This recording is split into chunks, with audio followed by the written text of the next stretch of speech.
the Ezreal down in that bottom lane. Well, I'm expecting when it comes to bans, things like Thresh going to be taken off the board. I would imagine Yumi's also going to be taken off the board. The question is, how deep down the support pool do we go? Because the current S-tier support expectations are things like Yumi, Thresh, maybe even Nautilus. Do you choose to take that one away? Things like Varus also have to be taken into consideration. And as we're talking about them, these have already been removed from the pool. So I don't want to take any credit for this. This is just kind of the expected S-tiers among Europe right now. We can also see Lulu being taken away. So now we're kind of moving into the realms of Braum, Karma. Maybe we get to see something like a Bard support as well, something that's very popular over in the LPL. So something I've seen that kind of, I think is slightly stronger than Bard generally is Soraka. I think she gives she's safer blind pick. She gives you a little bit more poke and sustain in the lane, so we'll see if she comes through. Saw Reckless playing it this morning on stream. Please, no Soraka Tahm Kench. Soraka Tahm Kench is banned from the LEC. Well, we'll have to wait and see. We talked about the Karma. That is going to be the first lock-in for Schalke. Of course, this champion can be flexed between mid lane and support, so Schalke have a little bit of room depending on where they want to go with this champion. But this does, of course, leave the Graves open. It also leaves the Aphelios open. And with Kalista and Varus taken off the board, that Ezreal and Aphelios suddenly rise in priority. And there's the Aphelios. I was wondering if Crownshot would go to what won him the game yesterday, that Ezreal, but instead he says the Aphelios is the marksman I want down towards that bottom lane. And a safe jungler that works well into things like the Graves is the Trundle. So we didn't see any Trundle yesterday. We saw a couple of Lee Sins, as you mentioned, the Graves. We even saw a couple of set jungles, which caught me by surprise. But speaking to pros, many consider Graves and Trundle to be the go-to junglers that you can safely blind pick. And I wouldn't be surprised if we saw Graves come out from Schalke. We did see them play it yesterday. But these are the two kind of strong go-to. And I think it also makes a lot of sense in the context of we're seeing a lot more tanks in the top side of the map. So it's a great way of removing that front line, making it easier for champions like Aphelios to just melt that down and then play those front to back a lot more quickly. Yeah, when the enemy tank isn't that tanky, it doesn't provide that much of a front line. Subjugate can do a lot of work. There is the Ezreal for Innaxe in the bottom lane. We'll see if that Karma is going to stick in support. But Kindred is a jungler I have seen on the edges of pickable, and it is going to get locked in for Lurox. All right, so first rotation is done, but I want to talk a little bit more about this Kindred. I was actually talking to Kobe over in North America, and he was the one telling me about, you got to think about this Kindred pick, because I think it's really strong into things like the Trundle, and it's often a counter pick. It's not a super popular pick here in Europe, but we do have a couple of Kindred players, and I know that Lurox is one of them, so he's feeling pretty comfortable because of the amount of mobility that Kindred does have. She can dash, she can dance around, and her ultimate can be very effective in later game team fights, and she's going to scale pretty well as well. So I like the pick into the Trundle, and we're going to see how Schalke can utilize it as we move into the second phase of bans.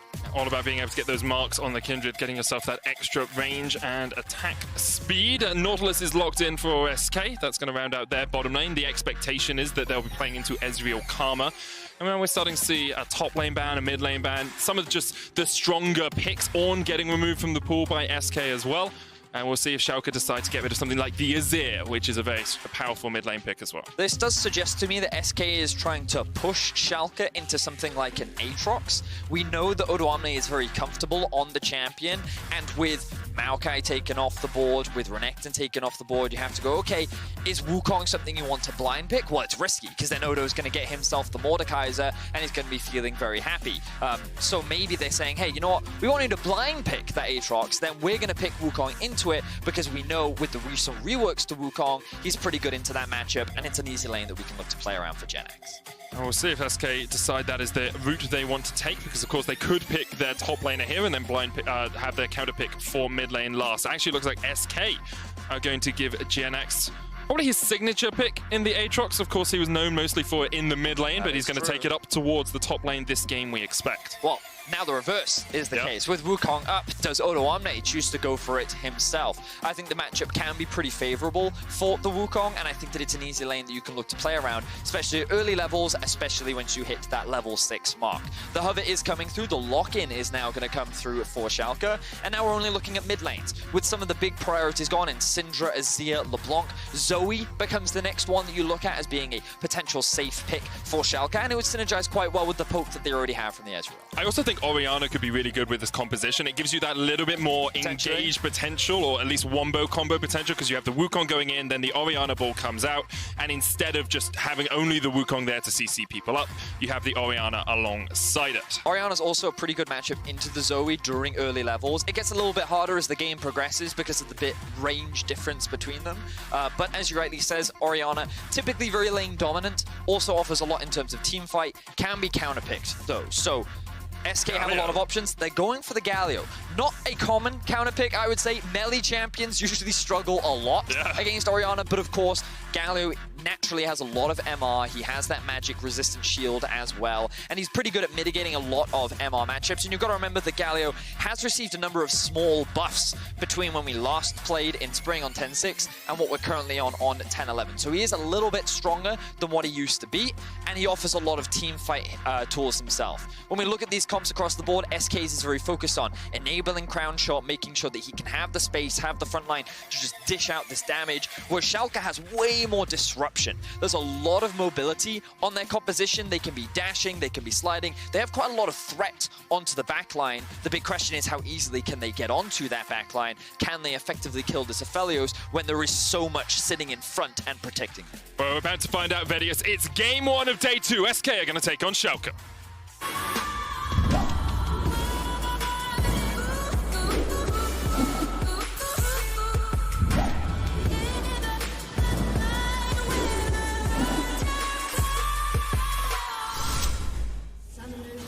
And on to Summoner's Rift we go.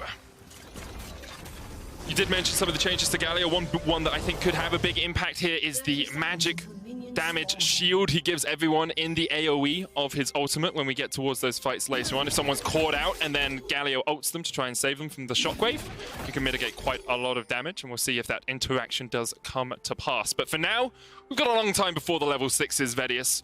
Where are your eyes drawn to? What do your Vedius eyes see? Well, when we look at the early game, the thing that you've always got to think about is how lucky is the Kindred, right? Because it's funny, because whenever I talk to Ender, and whenever he's telling me about Kindred, it's like, you either have good luck or bad luck, because obviously you've got to pick which side of the map that you start, but the Scuttle Crab will decide which will give you a mark very early on. And if you're pathing towards bot side and then the mark suddenly spawns top, you're like, well, this is unfortunate.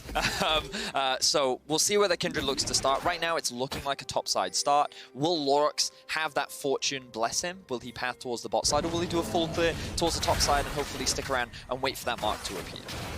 Well, she's currently starting on the top side, as you said. It's going to be Trick starting by himself on the blue buff towards the bottom side for SK. Allows Crownshot and Limit to get into the lane just that little bit earlier. And I do want to highlight just how strong Limit was yesterday on the Thresh. His positioning in teamfights was really powerful. His selection of targets for the hooks works out really well, and although he doesn't have the save potential of a Lantern on the Nautilus, he does still have the ability to make some good engage for his team. And for the Karma, as you were talking about, because Limit doesn't have that same setup that he had with the Thresh, he will have a lot of pushing power with Innaxe in this 2 versus 2. Ezreal and Karma, very impressive when it comes to poke. And while I think Aphelios can be quite strong depending on his support matchup, unfortunately for Nautilus, until you get those levels under your belt, you can't really look to start going for those trades in the early laning phase. So SK going to play on the back foot, going to play a little bit more defensively, and we can see now Kindred doing that path from blue into Gromp into red, now looking to move into the river, utilize some of the early priority that Innaxe has built for himself. We'll get a bit of vision down, and now we're kind of, if you're Lurox, you're hoping for a bit of luck. Meanwhile, on the top side, Trick is looking for a gank. Odoamne's been locked up with the Dark Blade. He's going to try and get his way away, but it's still only level 2. Stands still for a second, but he is first blood here for SK. Really good gank here from SK. Very straightforward, very simple, and a very early back is going to come out from Jenax as well. And I think this is very important when playing into a Wukong, because having spoken to a couple of pros, they tell me that Wukong spikes very hard when he completes his core atomization, but struggles a little bit when he is in his components. So putting him behind, delaying him from reaching those spikes is very, very important, especially with how strong his early dueling actually is. And you can see Lurox has lost the luck battle. The mark is sitting up on that top side Scuttle Crab. Of course, you need 4 marks to get that extra bonus attack range on your abilities and on your auto attacks on the Kindred. So now he's fallen behind early on. He May still get lucky though, because when we look at the mid lane setup, you can see that Abbedagge does have push right now, as you would expect in this 1v1 where Orianna very lane dominant into many of her matchups. And the Wukong, the reason why Odoamne got ganked was because he was exerting a bit of early pressure. The wave was not in a great position for him. Of course, Lurox was on the bot side of the map, and his ward that Lurox had was just sitting in the river, so we didn't see him coming out from try, allowing SK to find that early kill. But because that wave was stacking up, Odoamne has pushed top, they have pushed mid, which means the Lurox is actually pretty safe going for the Scuttle Crab, meaning he will get this double Scuttle, and overall a great early game for the Kindred. Actually really strong for the Kindred, getting both the Scuttle Crabs and his first mark. We'll see how quickly he can get towards that 4-mark point. Across the board, things relatively even. You can see a slight CS lead for Odoamne in the top lane, but of course he has died, so you have to mitigate that with the assist gold that Jenax will have got. Bot lane, slight CS lead for Crownshot, but there's a wave pushing in, I believe, towards Innaxe, so he should be able to farm that back up himself. And overall, pretty even, although SK do have a 500 gold lead. So one of the things we have to think about with the Galio is, when can he look to roam? Yeah. Medic, when we were playing in the MSS, you remember how that Galio came bot a lot. I do. Right? And you typically want to do that when you have a wave stacking up. Now, you'll notice that with Crownshot and Limit, they actually have a wave just about to hit the tower. But Zazee, not that level 6 yet, can't look to set up that dive play right now. You can see the Trundle hovering around, wants to make sure that in the event that Lurox shows up, that his bot lane will be safe, but because he's not, he's utilizing this pressure to take the early Drake. So good utilization of where the waves are in terms of the mid lane and the bot lane, the fact that the Orianna reset as well to allow Trick to take this early Drake. They can now look for about 7.5 minutes when the wave reset again to go for that potential dive towards the bot side of the map. And Trick, please don't. Okay. Look. He's had some failings in the past, but I'm pretty sure he knows how to use his smite. He will get the Cloud Drake at the 5.5 minute mark here for SK. And I want to just come back to that point as, you know, people are just resetting on the map. Can you use that same timing window for a top lane dive, for example? Can you get the waves pushing into top at 7.5 minutes, go for the dive, and then look for a Rift Herald? So top lane is a little bit more complicated because depending on the matchup, it varies depending on the jungle pathing, because around 6.5 minutes is when the starting camps respawn. So if SK were to try and do that on the opposite side of the map, you'd have to bear in mind that Kindred is already pathing that way anyway because her blue will be coming up soon, and so it's a lot more dangerous. And so there are various other things you have to factor in. What many teams will do sometimes is obviously look for the swap as well, because that dive is very real at about that 7:30 mark. Some teams just look to avoid it, especially if they've already gotten an early Drake, because they then want to rotate up and then look for an early Herald play. Of course, because the early Herald hasn't spawned yet, for now, Crownshot and Limit are just going to stay in this 2 versus 2 with the BF sword already completed. Crownshot will also feel a lot more confident. But you can see how this wave is slowly starting to stack up. And it's something you have to keep your eyes on, with Zazee now hitting that level 6, with the blue buff on the bot side for Trundle now spawning. Trick is going to make his way down. And we have our eyes on this bot side. Hook lands onto Innaxe. He's just going to arcane shift his way away, but you can actually see Lurox is making his way down here as well. It's actually abandoned his blue on that top side and said, well, perhaps a dive is going to happen. I'm going to make sure I'm down here to protect my teammates. He did manage to sneak in, steal away Raptors, so he now has his 2nd mark as well. And he is slowly scaling up towards that you can spike. see, you can see these things starting to come to fruition, Medic.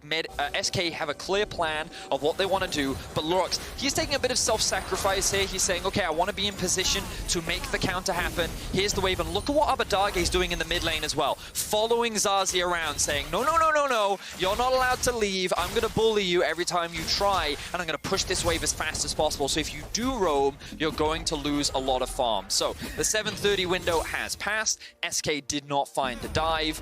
Lurox has still hit level 6, a little bit ahead of Trick as well. So Schalke are feeling pretty happy. They've avoided what could have been a very devastating play. And it's actually quite reminiscent to yesterday when SK looked for I believe it was a 4:30 dive against Origin, and they just forced them off the tower. They didn't actually get any kills, but they did manage to get a plate. That's what's happened here again. Perhaps they would have wanted a little bit more out of that, but getting a plate for your AD carry, getting a slight CS lead is always good when we rely on AD carries later on in the game. So now we're looking at, do SK consider a swap up towards the top side of the map? Because Herald is, of course, an option. Lurox, knowing that his top side camps are all available, he naturally wants to path that way anyway. He's going to be able to very early secure that Scuttle Crab. I believe he also got himself another mark there as well. Yep. And So Schalke are setting up for control around that area of the map with the amount of pressure that Odoamne is exerting in the top 1 versus 1. He's also generating pressure, and Abbedagge can look to do the same as well. So Rift Herald is the next play that we're looking at for both these teams. There's always that dragon coming up in 2 minutes' time as well, so it's possible we see a trade going on. Odoamne is losing out to Jenax here, who has got himself Ninja Tabi early to make sure that that clone and Wukong himself isn't putting too much damage down. And it's actually going to be SK who start this up.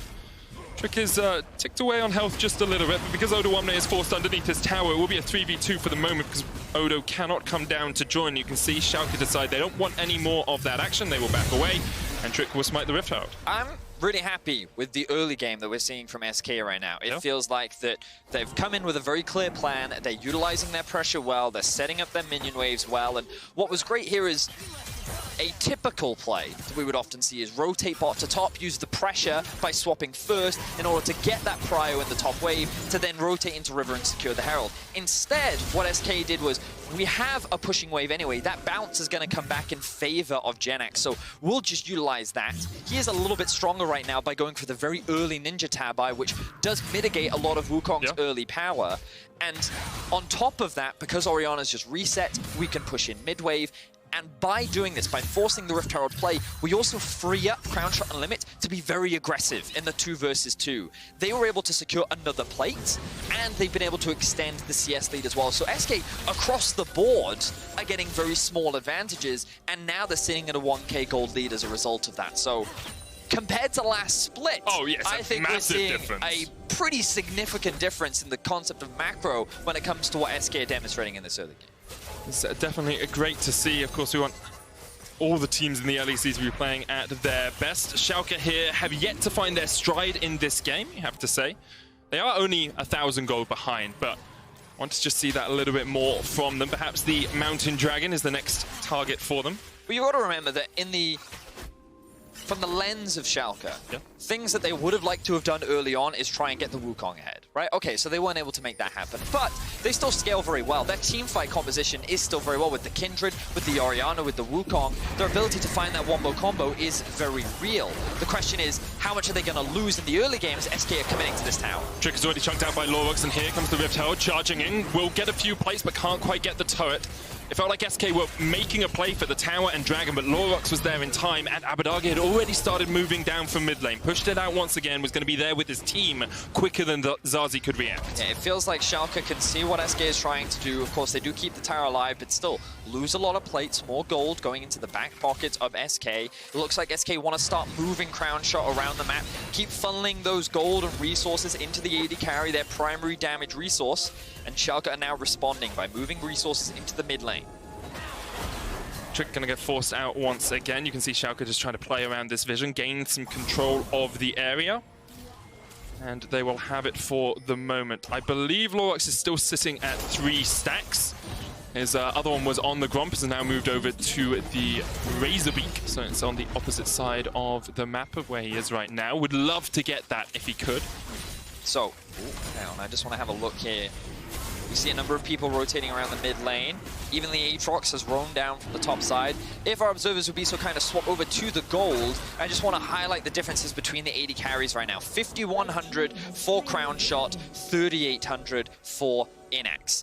The clear focus for SK is funnel gold into Crownshot. And so far in this early game, they've done a fantastic job. He has about a 20 CS lead. He's completed his Infinity Edge. And now they're moving up to the top side of the map where there's another 4 plates for the taking. Medic. He's first on the rotate, and while Schalke will be able to answer, and the plates are going to be falling off relatively soon. If they can just get that little bit extra gold into his back pocket, the sooner he's going to come online, and the sooner SK can start to look for fights themselves. And remember, when it comes to these team fights, it's going to be a stark contrast where SK is all about as many meat shields around the man with multiple guns as possible, versus Schalke, who's like, okay, we want to use our poke, our mobility, the fact that we can disrupt a lot of these team fights because we have the Wukong ultimate, we have the... Oh, we see an engage. We have the Innaxe about to fall him in the top lane. The Infernum gun is ticking him away, and the last auto attack will be enough. Innaxe stepped a little bit too greedily up in the lane there, and Crownshot was able to hit him with the Gravitum. This SK bot lane is continuing to show up. We saw a great performance from them yesterday. We're seeing it again. We thought that they might only be able to get one extra plate, but with 30 seconds left until the plates fall, they're going to keep getting called into that back pocket, and Crownshot is continuing to extend his lead. Had a very good couple of games. Last split, he was definitely the star for SK, in my opinion. Here, he is showing exactly why they are willing to put so many eggs in his basket, but now Jenax is going to be in a 1v3, 1v4 soon. The Shockwave, Abbedagge put it on himself, and here comes the Galio. Zazee trying to turn this one around. The taunt comes out, and Lurox is down. Didn't even use the Lamb's Respite in time, and now Abbedagge has been exhausted, and Zazee's just going to chase him away, but Nukes does have the chain. Will slow up Zazee for the moment, puts on the Shield of Durand, looking for anyone to taunt, but will be able to escape with just the Justice Punch. Beautifully played from SK once again. Jenax was sticking around for what should have been much longer than he's supposed to. If you're looking at the map state, you can see SK have invested multiple people to the top side, and you're like, okay, Jenax, you've got to play weak side right now. You've got to respect a potential dive. But, of course, the Galio ultimate is ready, and Zazee sees it, too. He's already positioned. And when we look at the replay, notice the positioning of Zazee as the play is happening. You look at your minimap right now. He's waiting. He's ready. He's like, the dive is coming. Everyone knows the dive is coming. And immediately, it comes through as the dive is coming through. So, Jenax is then able to buy enough time. You can see the Lurox and Abbedagge are forced off to the side. Odoamne takes way too much damage, and Lurox doesn't even get a chance to use his ultimate, which means that Schalke are then forced to disengage. Zazee then just acts as a meat shield to keep Jenax safely away. And what should have been Schalke trying to answer on the map, they get that dive, they get that tower, they even up the gold a little bit, ends up in disaster, and now SK's 4k gold ahead. SK in such a strong position, just continuing to win out on these trades. Did see Abbedagge totally whiff his Shockwave in that fight as well. I'm not sure how much of a difference it would have made, but you have to be positioning those ultimates correctly when you go for a fight like this. Now, Lurox is looking to try and steal away this Gromp. I do not believe it is marked. The mark is sitting over on the Razor Beaks, but Lurox is still at 15 minutes, only at 3 marks, just being held short of that breakpoint on the Kindred. Has finished his warrior and is building up towards what I assume will be a Black Cleaver next. However, the big person you always have to talk about is that Aphelios. Infinity Edge complete, Zeal complete. He currently has 2,600 more gold than Innaxe. Mate, he's got 2,000 more gold than Zazee, who's the second highest amount of gold in the game right now. 4 of the 5 SK players... Oh, not anymore. Okay. Odoamne, you ruined it. Stop seeing it. 4 of the... Oh, no. 4 of the 5 SK players are in the top 5, Aphelios. It's true. SK are dominating right now, and they've just secured the Rift Tower. They're going to move this round to the mid lane as well. Like, I'm a little flabbergasted, Medic. So, I'm just going to whisper it. Perfect game? I mean, maybe. We'll have to see. Like, there's still a lot of the game left, but I am nothing but impressed with how SK have played this early game so far. Great utilization of early pressure, great objective focus. They haven't taken any unnecessary fights. They haven't gambled anything. And while I think Schalke have managed to stall and dissuade some of the plays that SK tried to make, the plays that they did try to execute ended up falling apart. Odoamne died early on. They couldn't make that successful dive happen in the bot side. They couldn't really trade elsewhere on the map, and right now, SK have all of their towers left up alive. SK are going to focus their resources onto trying to secure that mid-tier 1, open up the map, and with the Infernal Drake spawning very, very soon, that's clearly going to be their next objective, and you can already see they're on their way down. Orianna's top lane, she doesn't have teleport. It looks like Schalke saying, you know what, we'll trade top tower for Drake, but now they have to start contesting them because 17 minutes into the game, SK already are going to have 3 Drakes. So you're looking at that Infernal Soul at about, what, 23, 24 minutes into the game. It's going to be so strong for SK. The objective control from Trick in the last couple of days has been exemplary, and I want to just impress upon people the importance of having these early wins in a split, because if you can get 3 or 4 games under your belt, 3 or 4 wins under your belt in the first 2 weeks, the first 5 games, you're about halfway on your way to playoffs. You only need to pick up about 8 wins, maybe 9 wins usually, to make it into our playoffs, and then you have a single best of 5 between you and a chance at Worlds, right? If SK can push like this and continue to pick up a few wins, they are very much in contention for playoffs. And when you look at a split in its entirety, teams get better as you go on, typically, right? And so securing early wins is very important. And in an ideal world, what you want to secure those early wins against, like a G2 or a Fnatic, An Origin. if you can get those wins early, yeah, exactly, then you're really setting yourself up for success when those teams are still trying to figure out what they want to do and how they really want to approach the game. But also, if you can secure teams around you that you expect to be competing with when you come to those playoff spots, that's even more valuable. Because, okay, if SK lost to Origin, is that really the end of the world? No. But what does matter is trying to beat people who are competing for the same spots as you. But the way in which SK is going about it right now, they're looking very strong. Very clean from them so far. Have 2 items on their AD carry now. Jenax in a side lane, perhaps going to be dived once again, puts down that control ward and will dissuade Schalke from doing anything for the moment. Trinity Force has been completed on Odoamne, so he is pretty strong now on this Wukong, but right now all of the cards are in SK's hands and they're just deciding how they want to deal with them. I mean, SK are taking everything right now, and notice how, again, Schalke were trying to trade that bot tower, but they couldn't, because SK were in a better position with where their waves were set up. They had the vision control around the top side, they threatened the tier 2, so Schalke's like, okay, we'll reset, we'll come back, and then SK's like, perfect, we'll just take all your jungle now. Yep. So now Kindred is falling a little bit further behind, you also take away the blue buff from the Orianna, and you can see some of these big itemizations being completed now. Death's Dance already done for the Aatrox, this is going to make him so much harder to kill. You've got the Zhonya's finished for Galio. Another one who's going to be difficult to kill. And remember, when we talked about these compositions, SK, front line, it's all about keeping Aphelios safe. The guy that has 2 items already completed. Looks like he's going for a Death Stance 3rd as well. SK are just, I mean, as you mentioned it, they're setting themselves up for the perfect game.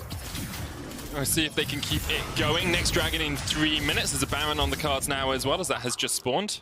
Oda was able to win out the battle of the red buff, which is very important to retain your honor as a top laner, obviously. He's now going to push out this bottom wave, but once again, is SK just positioning on the top side and Schalke trying to find an answer. Now, it is important to acknowledge that with Luden's Echo being done, with the Mana Mune being upgraded to the Mora Mana, Schalke have hit a couple of items spikes themselves, the Trinity Force as well for the Wukong. So that wombo combo, the ability for them to dive onto the Aphelios, try and burst him down in an instant, is very realistic, or at the very least, the team fighting tools that they need are at their core complete, and I imagine the Ligandries is going to be finished very soon for Abbedagge. So this is where SK have to be cautious about the fights that they approach, because if they're careless, they could just end up throwing away that big lead that they built. They definitely could, and I actually really like what Crownshot, what I think Crownshot is about to do with his itemization, which is Death Dance 3rd, right? Because you know you are the key carry for the team, and yes, you have some meat shields, but you're already far enough ahead that you can justify itemizing a little bit more tankiness, a little bit more survivability, and being able to survive through a possible burst wombo combo coming out from Schalke. Yeah, I mean, with the magic shield that you're going to get from the Galio ultimate, on top of the resistances that you'll get with the Death Dance, on top of the lifesteal, the shield that you'll also have. The damage over time reduction. Yeah, I feel like Aphelios in this position, a little broken, you know, he's just a little strong. I think there's a reason why he's currently S tier in the perspective of the pros, and my only concern is that when you go for a build like this with Ezreal, I think this type of build is really good for kiting and keeping Ezreal self-sufficient. Yeah. But I don't think it's the strongest at melting through front lines or tanks, and if you delay your Blade of the Ruin King, which I think is something very effective at killing those frontline tanks, it's only going to make it harder. And typically with Ezreal's, we see the Death's Dance come in 3rd after this type of itemization. Yeah. So I'm a little bit concerned about that, but we'll have to see where the rest of this game progresses. As the Infernal Drake spawns in 45 seconds, Medic, that is where we're guaranteed a fight, because if Schalke don't fight it, they're going to give over the Infernal Soul, and at that point, the game becomes very difficult. I think the game's already quite difficult, but yes, the game will become even more difficult than it has been so far. Okay, Schalke are going to try and push in here and get some vision if they can, but Trick already in the river has put down a control ward of his own. Jenax is coming up from the bottom lane. Look at the wave states from SK. Top is pushed in, bot is pushed in right now. They're contesting mid lane priority. Schalke have to commit multiple members to try and assure this, but they can't get it, and now SK are going to make their way into the river. Crownshot has the Calibrum and the Infernum. Pretty good for wave clear, pretty good for some long-range shots as well here. We'll be looking to see if he can catch out Innaxe, just get a bit of chunk damage down, because there we go. Innaxe is going to get reduced just a tad. I was a bit more excited about that than the damage really made me be, but now Jenax is going to try and get a flank off. Don't know if he knows there's a ward there. I believe he doesn't because he's just stepping around the corner. Infernal Dragon has been started up here by SK. Schalke trying to fight it. They know they have to do something pretty soon because otherwise they're going to lose out on the Infernal Soul. And now SK get it down to about 5,000 HP. Schalke still posturing, setting up. Shield of Drad's not quite going to hit, but Innaxe is already down to half HP and the Infernal Dragon is ticking away. It's going to get smited and now the Infernal Soul sits there. Crownshot flashes away from the shockwave. Now he's just jumping straight in. Has the crescendo, has the Infernal. He's going to melt through. Schalke, the Lamb's Respite will not save you for long. And this is what Aphelios can do. 200 years worth of damage coming out here from Aphelios. A double for Jenax. Crownshot looking for the final kill as Innaxe tries to get his way away, but he walks straight back into the flames. 7-1 SK. Beautifully played from SK. They're looking for the ace. Jenax is on the hunt. There's no flash available on Abbedagge, but with the kite ability and the phase rush on Abbedagge, he will be able to disengage from this one. SK, they don't have their jungler alive, but I don't think it matters. With Crownshot up and ready to dish the damage, Baron is on the cards for SK Gaming. And it is a shame to see Trick fall, denying SK the perfect game, but they won't care too much about it because they have had some perfect team fights. They have set up their vision incredibly well. They've set up the way they wanted to play this game incredibly well, and they just look like a team transformed from Spring. So let's have a look at how this one plays out. The positioning of Crownshot is extremely important, and notice how Abbedagge tries to get the ball onto Crownshot, and Crownshot's thinking to himself, I've got to dodge this, flashes it straight into the face of Abbedagge and says, you want to go toe-to-toe? Let's go. Dishes out the damage. Yes, the Lamb's Respite comes out to buy a little bit more time, but then the Galio shield comes through to help keep Crownshot alive as well. And I think the way he executed that fight was extremely well. The rest of the team just trying to create as much disruption as possible. Jenax on the right-hand side saying, no, Wukong, no flank for you. And even though he does get the knockup, it's too little, too late. Schalke cannot find the setup that they were looking for. SK walk away with the Infernal Soul, with the Baron buff, and they're on track to secure this game as well. They are. They're in such a strong position. Going to push in bot right now. A 7,700 gold lead for SK. They're looking to go undefeated through the first couple of days here in the LEC. It would take something truly special from Schalke to be able to get back on into this one. They do, of course, have some scaling components, but I don't think they're going to be let to continue this game much longer. Trick trading on Odoamne. We'll just walk away from this. And the waves are not in the best of positions for SK. Bot is crashing, mid is on its way, top is almost at the turret, but really you want these waves pushing in unison. Yeah, but look, they're delaying clearing the minion waves out to wait for mid to hit at the same time, and you'll see both waves now approaching the towers at exactly the same time. Schalke invest their players towards bot, which means that SK can secure a tower mid. Now, of course, the bot wave has been cleared out, so SK have to wait a little bit longer. And because they don't have teleport, it's a little risky sending people top. But again here, notice, they're not killing the minions. I'm so impressed with what SK have been doing this game. They're waiting for the minions to stack up so that these towers, or these minions, can crash at the same time. They can see top tower wave is going to hit the tower now. They're going to look to secure that one. This is some good League of Legends that we're seeing from SK right now. You have to remember they brought in a new head coach over the offseason. It's Zazee from LDLC, who is now head coach of the team. And LDLC won EU Masters, so he's obviously doing something right. Of course, it relies on the team executing the strategy, and that's exactly what they're doing right now. Single cannon minion going to push in here in the bottom lane. The Graviton's going to lock up Nukes just for the moment, and SK just trying to chip away at this turret where they can, but of course, Aphelios doesn't have the longest range unless he has the Cleave-Room, and they see that the top tower falls. They say, okay, we can disengage. We don't need to break the base right now. We have an Elder Dragon in 2.5 minutes if we want to fight for that, or Baron in just over 3. Yeah, their minion waves are a little bit awkward right now. I think the Baron buff has either just run out or is about to just run out, and they're like, okay, it's fine. We've gotten a number of towers. We got bot, mid, and top tier 2. We've extended our gold lead to 10k now.